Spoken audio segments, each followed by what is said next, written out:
Hello, Patriots! I'm Lee Watts, and this is Patriot Point, your source for Kentucky news and analysis from a conservative, Christian, and common sense point of view. Well, the Kentucky Capitol is now closed to the public. That is right, we the people are hereby banned from the Kentucky Capitol for the remainder of the term of Governor Andy Beshear. And this is having some liberals and conservatives across the state not be too happy about it. I personally don't see a problem with this, and you may think that's rather surprising. Let me explain what's going on. First of all, the reason people are upset is because if they can't get in the Capitol building, they can no longer hold a rally for their cause, and been a member of all kinds of rallies over the years. Conversely, people are no longer allowed to have protests against things that they don't like going on in government. And you can't protest in the Capitol building. You can't even protest outside of the building on the top front steps of the Capitol. Third, the people are no longer allowed to actually watch the legislators in person in the gallery area where you can see them debating bills and see how they actually cast their votes. Here's the reason why this is not a problem. Is number one, not as much as I love to give Andy Beshear a hard time, and he gives me reasons to do that 2 or 3 times a day almost. This has nothing to do with Andy Beshear. This is because the Capitol building is being closed for renovations. And this is something that had been talked about years before he ever became a governor or even attorney general. So the building is being vacated not only by we the people, but also it is being vacated by all of the politicians. The governor and his staff are moving in to the old governor's mansion to make that his new office.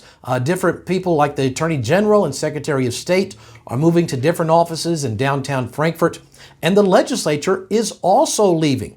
Let's talk about what's going on and how the Kentucky taxpayer is actually getting a very bad deal in this, and we might actually be able to do something about it. Part of this $300 million renovation program has to do with replacing the windows at the Capitol. They're going to be spending $10.5 million out of that $300 million to replace the windows. This isn't a little building. This is a huge building, and there are 200 windows to replace. However, if you stop to take time to do the math, which I did, if you take $10.5 million and divide that by the 200 windows, that means Kentucky taxpayers are paying $52,500 per window being replaced. This is massively overpriced. We are being hugely overcharged for this process. I think we need President Trump to come in and show people how to have the art of the deal. And the state legislature, the state auditor, the state treasurer, they all control the money. They need to put a stop on this real quick because somebody is trying to rip off the Kentucky taxpayer and get more than 50 grand a piece to do 200 different windows. So we need to get a better deal out of that and get that real quick. Capitol building does need renovations. It's more than 100 years old. When it rains hard, it leaks all over the building. The plaster's fallen off the wall. It's not handicap accessible. The elevators need a lot of reworking, and the HVAC and the electric and the plumbing. So it does need fixing. So let me explain why this is actually not going to be a problem for the voice of we the people. You see here the Capitol complex. Now, the Capitol building itself, that is the part that is being closed. But the reason this isn't a problem is because of the building behind it. This is what is called the Capitol Annex building. And this is open still to the people.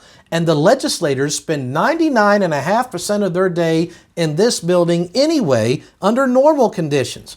And this is why we can still have we the people's voice in there, because every single legislator's office is in this building. So you could still meet with them in person, saying if you're for or against something, if you like or dislike the job that they are doing. Also, all laws are required to go through committees first. All the committees meet in the annex building. The people are allowed to go and testify in front of these committees. If you want to show public support or opposition, you can bring a bunch of people up and just go to that committee room. They flood them sometimes with people for or against different things. So the offices are there to meet with them. The committees rooms are there to have the people's voice. And most importantly in this building, the cafeteria is there. While the governor and other statewide elected offices have moved to various offices downtown Frankfort, the legislature is going to be moving into this area here in yellow. This used to be the parking lot. They have built a building at a cost of $14 million to temporarily house the state legislature. I personally don't think they will ever tear this building down, and probably shouldn't. They should use it for other purposes instead of putting it up for just a few years. There is no gallery area in this small building. However, the people can still watch live through KET, which broadcasts the legislative process every day anyway. And it's not like when they are actually on the floor debating is when the people have their voice anyway. The people's voice is really heard when you're meeting with your representative and during the testimony in the committee meetings. And the gallery has always been just for observation. It's not supposed to be for protest and things like that. So this is an understandable and I believe reasonable compromise for what we've got going on.